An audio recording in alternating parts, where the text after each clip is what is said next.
Oh, mga silingan, mayong udto. Nami karon din kay nagluto mi og usa ka ni? Loyang. Ang combination ani saging, sugar og grated coconut. Oh. Okay, humana siya sa first batch si kuan, Senior Titing.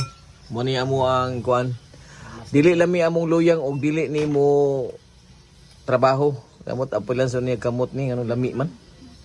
Primerong batch is magbutang og 2 cups of saging. saging. 2 cups of saging. Grabe po ng 2 cups. Uy. Yeah. And And squeeze. Squeeze. Usa may kuan squeezing? Squeeze. Unya butangan og Oh, asukar. sugar. Sugar kadila ha, sugar. Isa kadila sir. Gamay lang. Kinauboy ni mo adri. Oh. Oh. What do you call this one? The sugar, the brown sugar? 3 teaspoons. Yes, the banana, the brown sugar, and the last is the what is the one? Coconut grated. Oh, Ako na ting. Cocomelon inside. Oh, cocomelon. Oh. Yes, here is the grated bitawag ani? Oh, Coco Mama. Coconut nga gikay goods. Oh, sige. Okay. Okay.